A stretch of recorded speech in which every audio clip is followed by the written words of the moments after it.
hear. So my question is now, how did you learn about SAC therapy? And could you elaborate on that? Yes, so I was blessed July of 2019 July 2018. Okay, yes. I was in Asia, and I was in a place in Singapore. We were filming a documentary series for the truth about cancer for Eastern medicine. And I met a guy named Jay Lee, and he was giving a lecture on SAC therapy. And so I talked to my friend Ty Bollinger, the producer of The Truth About Cancer, and I said, hey, this is pretty interesting.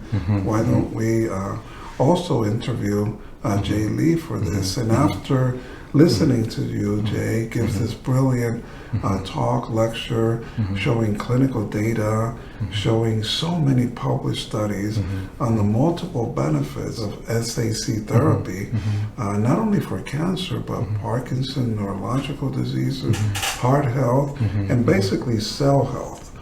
Then I was convinced that not only did this have to appear on The Truth About Cancer Eastern Medicine edition, but we needed to incorporate SAC therapy at Hope for Cancer. So since July of 2018, this is when we started researching. I had my chief science officer and my executive team look into SAC therapy. We were convinced from a medical perspective. Then we sent that to the business administrative section of Hope for Cancer. We worked out the finances, and we have been using SAC therapy since then. That's great. That's great. So how did you incorporate SAC into your practice and the possible treatment protocols? You do have many protocols here, but how did you incorporate SAC? And if you could share some positive outcomes and experiences with SAC. Yes. Incorporating it was so easy. Why? Because it's non-toxic, which is one of our premise. Two, it's well tolerated, something we want. We want compliance. Three is that it's synergistic. It works with any therapy that we do. And so even if a patient has received chemotherapy, more the reason why, because a lot of patients when they come here, they're just getting off of chemo or radiation, so this is perfect timing to add SAC therapy at this time. And then incorporating it was easy also because we want our therapies not only to be given at the clinic, but enable the patients to continue that at home. And with SAC, we're able to do that. So we administer it intravenously at the clinic and orally, and when the patient goes home, then they continue it orally for an extended period of time, typically 3 months, and then they come back for our follow-up, and we adjust and tweak the home program. So the incorporation part was easy.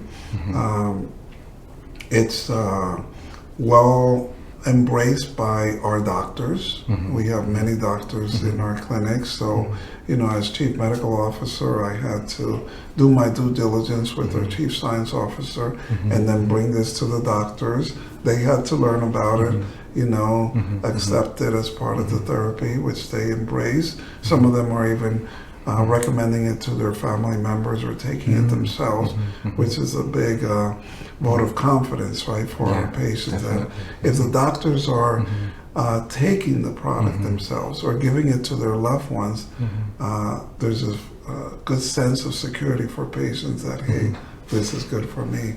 And so this, all these factors, the synergistic effect, the compliance, the well-tolerated, the no contraindication with other therapies has been easy to incorporate, and then that has reflected in our patient outcomes. Because for this time that we've been using SAC therapy, the observation is that it has improved our patient outcome. I As see. you know, Jay, sometimes it's tough to see how much or exactly because we're doing a multiple treatment approach, right? But this is a key product embedded in the Hope for Cancer treatment protocol. And so thereby, I look forward to seeing outcomes as we collect data, right, with our R&D team and seeing the ongoing rise in treatment outcomes. Well, that's definitely encouraging to hear that the overall outcome by adding SAC has helped. Yes. You know, the calcium homeostasis not only affects physiological aspect of health, but it also, and we believe that it really improves emotional health as well. So please share with us if you have seen the differences in your patients' spiritual and emotional health with SAC treatment. With respect to emotional health, what I did is I asked my best practitioners at Hope for Cancer Treatment Centers. They work on the behavioral, emotional, and spiritual therapy. So these are medical doctors that are focused on working on the emotional aspect of disease. Okay. What is the correlation with breast cancer and a loss of a child or an abusive husband or a loss of a job? You see, so we look at all these traumas and conflicts and we look for the association with the cancer. Breast cancer, prostate cancer, colon cancer, lung cancer, ovarian cancer, whatever cancer is, there's always a correlation with emotional, traumatic shock experiences and the location of the cancer. So that being said, we at Hope for Cancer know and have plenty of experience that the emotional aspect of recovering from cancer is very important. Okay. What the SAC therapy has allowed us to observe is that when the best practitioners are engaging with patients on the emotional aspects of cancer, they're less irritable.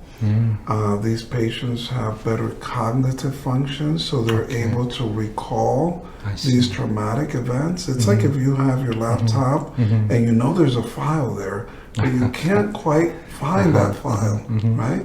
So all these traumas and conflicts are here, but sometimes to bring them out and to express them with our best practitioner that allows you to let go of that trauma is not very easy.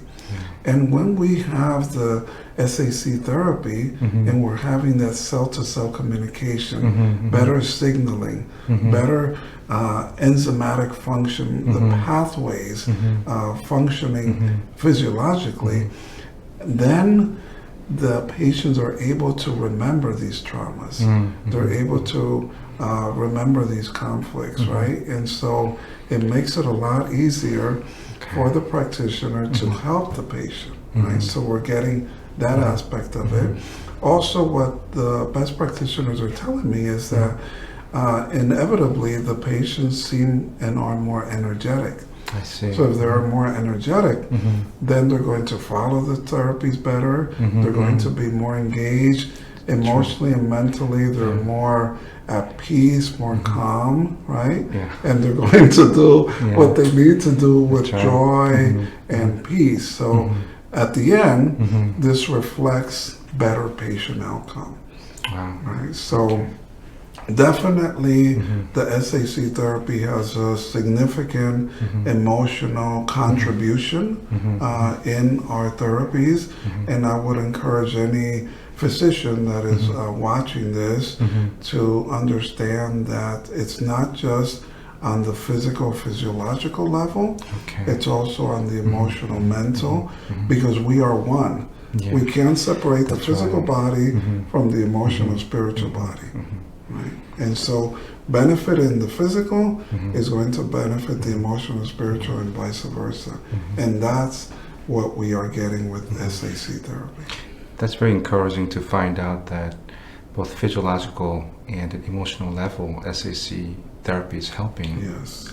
And as a physician, Yeah. you know, sometimes you say, well, how is this possible? But sometimes we don't understand all the signs of how this works on that emotional level.